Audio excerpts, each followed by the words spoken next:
أعوذ بالله من الشيطان الرجيم.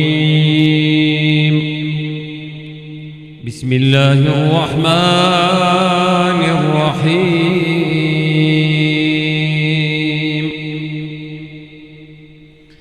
الحمد لله الذي أنزل على عبده الكتاب ولم يجعل له عوجا قيما لينذر بأسا شديدا من لدنه ويبشر المؤمنين الذين يعملون الصالحات أن لهم أجرا حسنا ماكثين فيه أبدا وينذر الذين قالوا اتخذ الله ولدا ما لهم به من علم ولا لآبائهم كبرت كلمة تخرج من أفواههم إن يقولون إلا كذبا فلعلك باخع نفسك على آثارهم إن لم يؤمنوا بهذا الحديث أسفا إنا جعلنا ما على الأرض زينة لها لنبلوهم أيهم أحسن عملا وإنا لجاعلون ما عليها صعيدا جرزا أم حسبت أن أصحاب الكهف والرقيم كانوا من آياتنا عجبا إذ أوى الفتية إلى الكهف فقالوا ربنا آتنا من لدنك رحمة وهيئ لنا من أمرنا رشدا فضربنا على آذانهم في الكهف سنين عددا ثم بعثناهم لنعلم أي الحزبين أحصى لما لبثوا أمدا نحن نقص عليك نبأهم بالحق إنهم فتية آمنوا بربهم وزدناهم هدى وربطنا على قلوبهم إذ قاموا فقالوا ربنا رب السماوات والأرض لن ندعو من دونه إلها لقد قلنا إذا شططا هؤلاء قوم اتخذوا من دونه آلهة لولا يأتون عليهم بسلطان بين فمن أظلم ممن افترى على الله كذبا وإذ اعتزلتموهم وما يعبدون إلا الله فأووا إلى الكهف ينشر لكم ربكم من رحمته ويهيئ لكم من أمركم مرفقا وترى الشمس إذا طلعت تزاور عن كهفهم ذات اليمين وإذا غربت تقرضهم ذات الشمال وهم في فجوة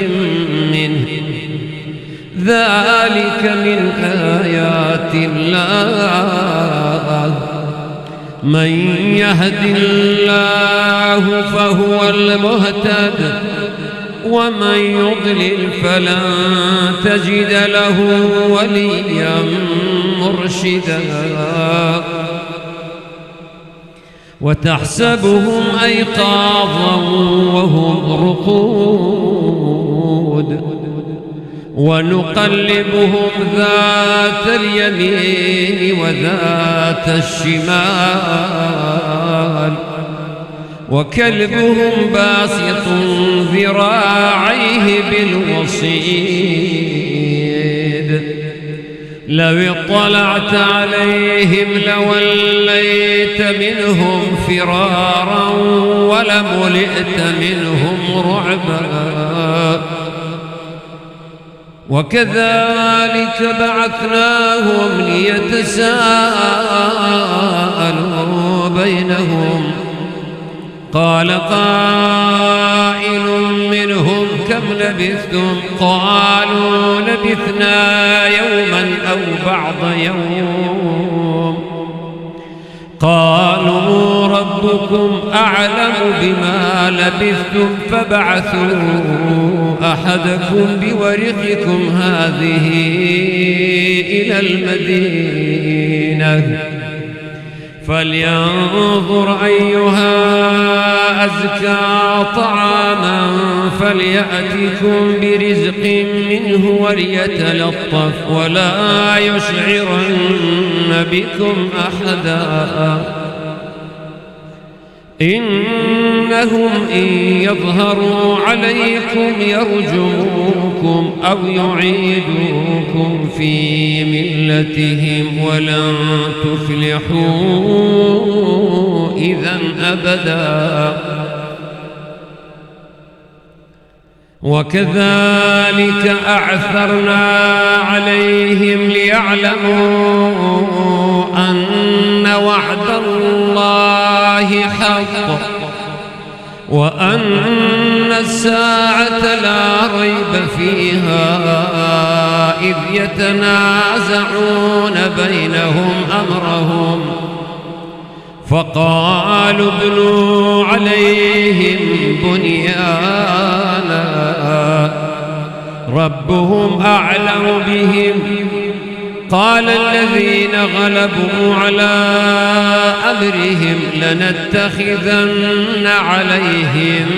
مسجدا سيقولون ثلاثة رابعهم كلبهم ويقولون خمسة سادسهم كلبهم رجما بالغيب ويقولون سبعة وثامنهم كلبهم قل ربي أعلم بعدتهم ما يعلمهم إلا قليل فلا تمار فيهم إلا مراء ظاهرا ولا تستفت فيهم منهم أحدا ولا تقولن لشيء إني فاعل ذلك غدا إلا أن يشاء الله واذكر ربك إذا نسيت وقل عسى أن يهديني ربي لأقرب من هذا رشدا ولبثوا في كهفهم 300 سنين وازدادوا 9 قل الله أعلم بما لبثوا له غيب السماوات والأرض أبصر به وأسمع ما لهم من دونه من ولي ولا يشرك في حكمه أحدا واتل ما أوحي إليك من كتاب ربك لا مبدل لكلماته ولن تجد من دونه ملتحدا واصبر نفسك مع الذين يدعون ربهم بالغداة والعشي يريدون وجهه ولا تعد عيناك عنهم تريد زينة الحياة الدنيا ولا تطع من أغفلنا قلبه عن ذكرنا واتبع هواه وكان أمره فرطا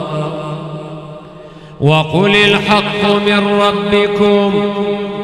فمن شاء فليؤمن ومن شاء فليكفر إنا أعتدنا للظالمين نارا أحاط بهم سرادقها وإن يستغيثوا يغاثوا بماء كالمهل يشوي الوجوه بئس الشراب وساءت مرتفقا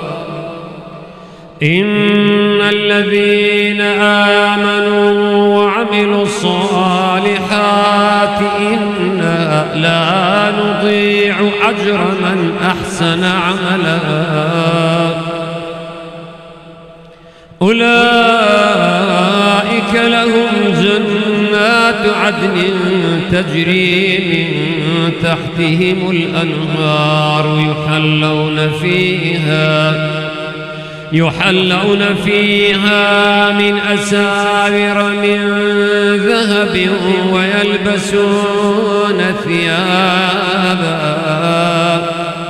ويلبسون ثيابا خضرا من سندس واستبرق متكئين فيها على الأرائك نعم الثواب وحسنت مرتفقا واضرب لهم مثل الرجلين جعلنا لأحدهما جنتين من أعناب وحففناهما بنخل وجعلنا بينهما زرعا كلتا الجنتين آتت أكلها ولم تظلم منه شيئا وفجرنا خلالهما نهرا وكان له ثمر فقال لصاحبه وهو يحاوره أنا أكثر منك مالا وأعز نفرا ودخل جنته وهو ظالم لنفسه قال ما أظن أن تبيد هذه أبدا وما أظن الساعة قائمة ولئن رددت إلى ربي لأجدن خيرا منها منقلبا قال له صاحبه وهو يحاوره أكفرت بالذي خلقك من تراب ثم من نطفة ثم سواك رجلا لكن هو الله ربي ولا أشرك بربي أحدا ولولا إذ دخلت جنتك قلت ما شاء الله لا قوة إلا بالله إن ترني أنا أقل منك مالا وولدا فعسى ربي أن يؤتيني خيرا من جنتك ويرسل عليها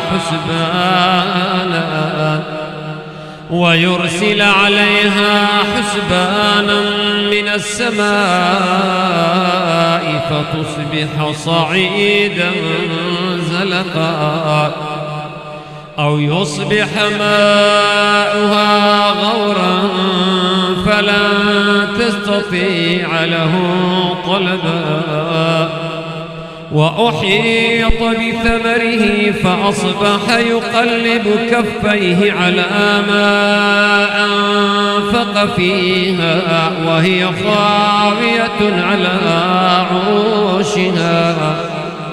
وهي خاوية على عروشها ويقول يا ليتني لم أشرك بربي أحدا ولم تكن له فئة ينصرونه من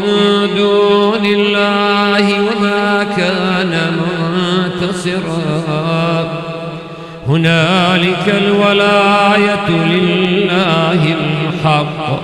هو خير ثوابا وخير عقبا واضرب لهم مثل الحياة الدنيا كماء إن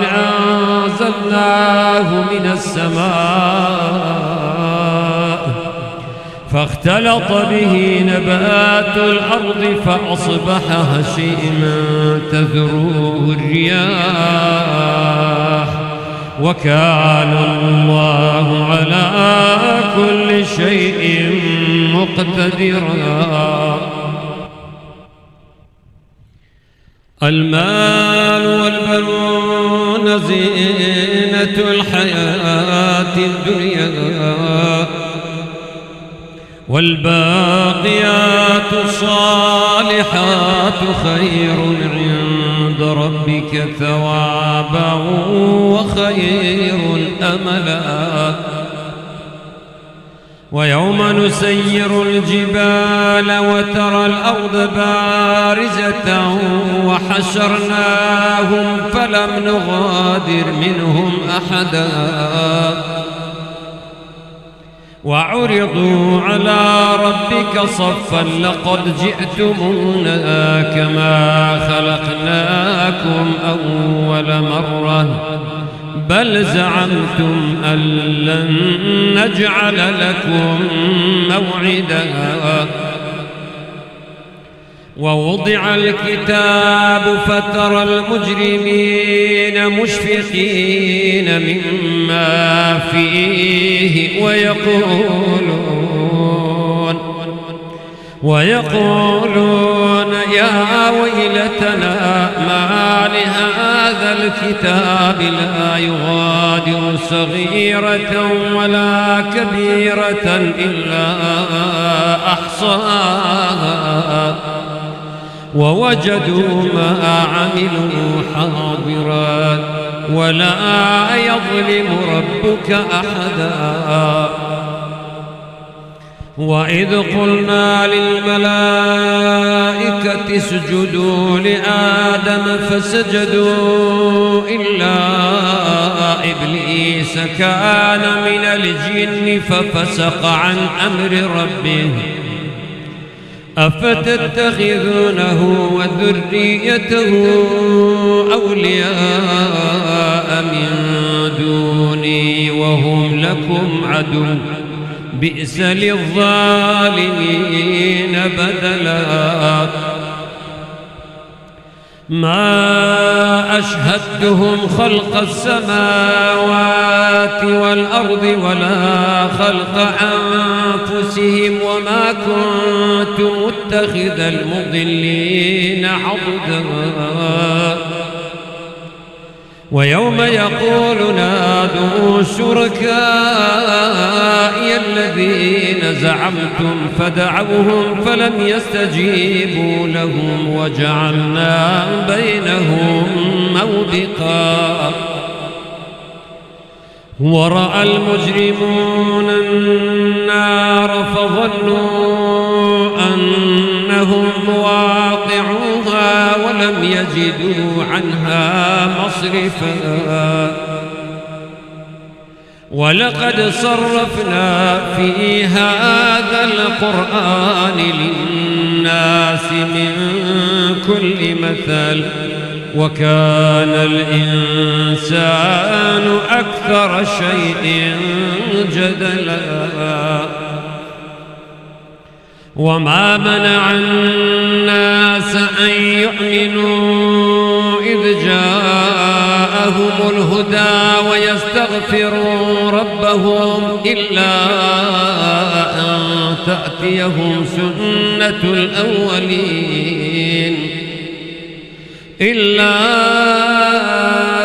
أن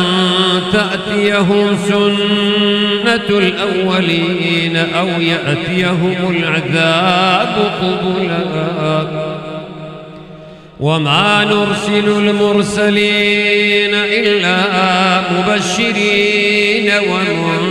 ومنذرين ويجادل الذين كفروا بالباطل ليدحضوا به الحق واتخذوا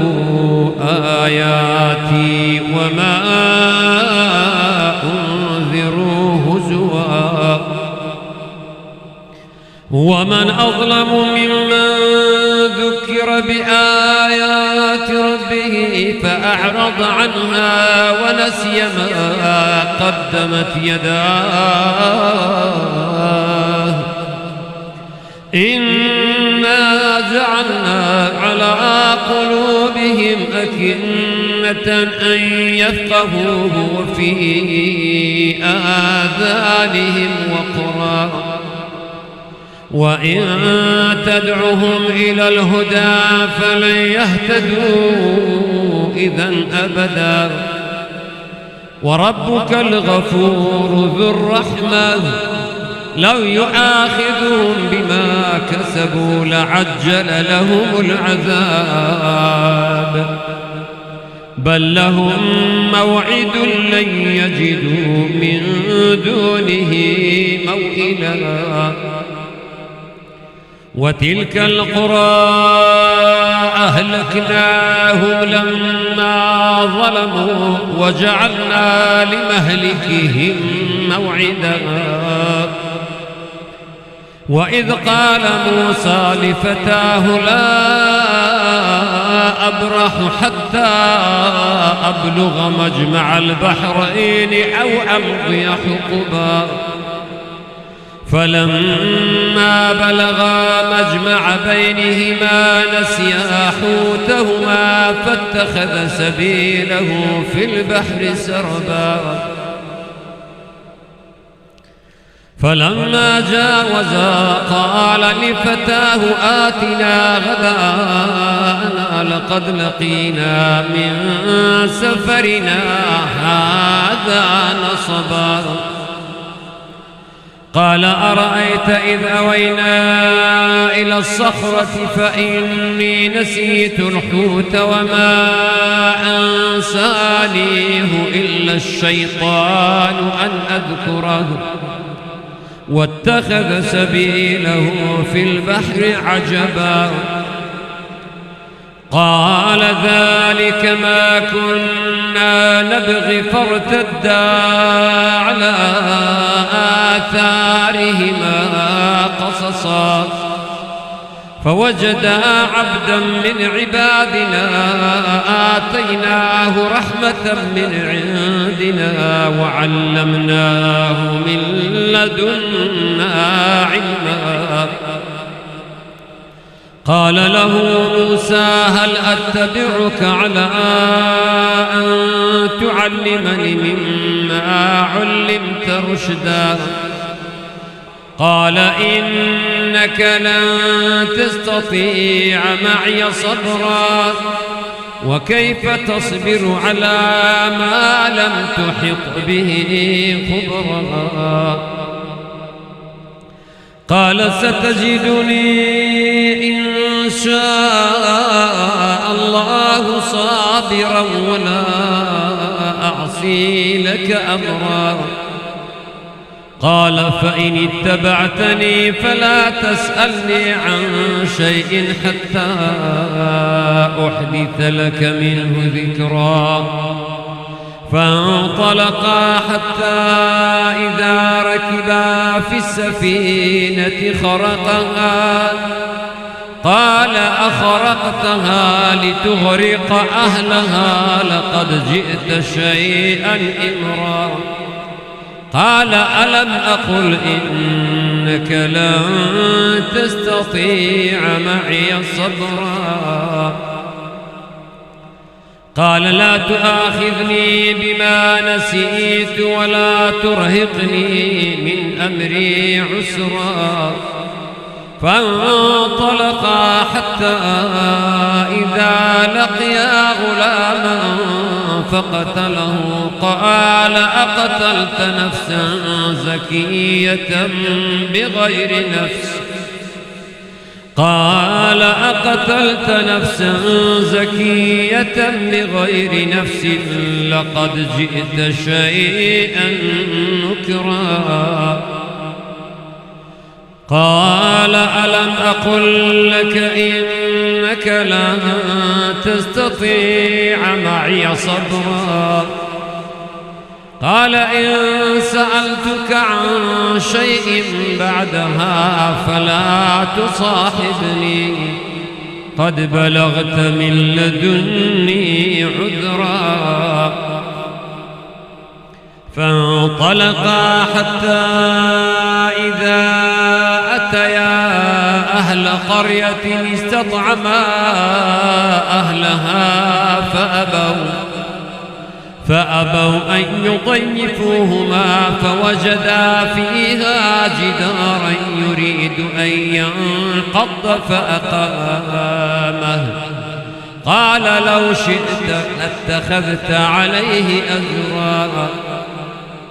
قال هذا فراق بيني وبينك سأنبئك بتأويل ما لم تستطع عليه صبرا أما السفينة فكانت لمساكين يعملون في البحر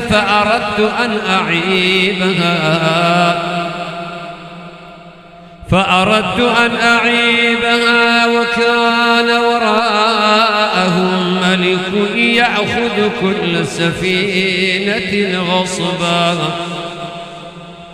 وأما الغلام فكان أبواه مؤمنين فخشينا أن يرهقهما طغيانا وكفرا فأردنا أن يبدلهما ربهما خيرا منه زكاة وأقرب رحمة وأما الجدار فكان لغلامين يتيمين في المدينة وكان تحته كنز لهما وكان أبوهما صالحا فأراد ربك أن يبلغا أشدهما ويستخرجا كنزهما رحمة من ربك وما فعلته عن أمري ذلك تأويل ما لم تسطع عليه صبرا ويسألونك عن ذي القرنين قل سأتلو عليكم منه ذكرا إنا مكنا له في في الأرض وآتيناه من كل شيء سببا فأتبع سببا حتى إذا بلغ مغرب الشمس وجدها تغرب في عين حمئة ووجد عندها قوما قلنا يا ذا القرنين إما أن تعذب وإما أن تتخذ فيهم حسنا قال أما من ظلم فسوف نعذبه ثم يرد إلى ربه فيعذبه عذابا نكرا وأما من آمن وعمل صالحا فله جزاء الحسنى وسنقول له من أمرنا يسرا ثم أتبع سببا حتى إذا بلغ مطلع الشمس وجدها تطلع على قوم لم نجعل لهم من دونها سترا كذلك وقد أحطنا بما لديه خبرا ثم أتبع سببا حتى إذا بلغ بين السدين وجد من دونهما قوما لا يكادون يفقهون قولا قالوا يا ذا القرنين إن يأجوج ومأجوج مفسدون في الأرض فهل نجعل لك خرجا على أن تجعل بيننا وبينهم سدا قال ما مكني فيه ربي خير فأعينوني بقوة أجعل بينكم وبينهم ردما آتوني زبر الحديد حتى إذا ساوى بين الصدفين قال انفخوا حتى إذا جعله نارا قال آتوني أفرغ عليه قطرا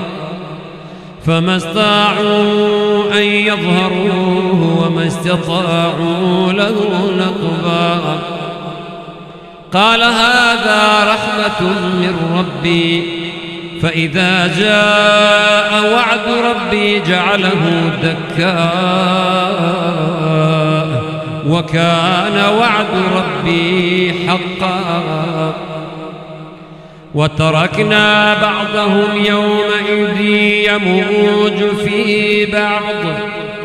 ونفخ في الصور فجمعناهم جمعا وعرضنا جهنم يومئذ للكافرين عرضا الذين كانت أعينهم في غطاء عن ذكري وكانوا لا يستطيعون سمعا أفحسب الذين كفروا أن يتخذوا عبادي من دوني أولياء إنا أعتدنا جهنم للكافرين نزلا قل هل ننبئكم بالأخسرين أعمالا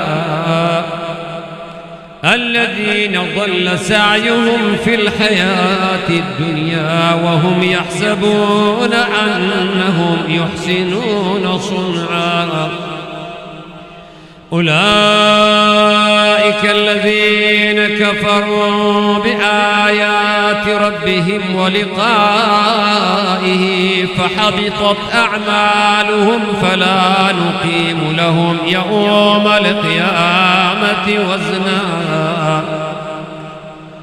ذلك جزاؤهم جهنم بما كفروا واتخذوا آياتي ورسلي هزوا إن الذين آمنوا وعملوا الصالحات كانت لهم جنات الفردوس نزلا خالدين فيها لا يبغون عنها حولا قل لو كان البحر مدادا لكلمات ربي لنفد البحر قبل أن تنفد كلمات ربي ولو جئنا بمثله مددا قل إنما أنا بشر مثلكم يوحى إلي أنما إلهكم إله واحد فمن كان يرجو لقاء ربه فليعمل عملا صالحا ولا يشرك بعبادة ربه أحدا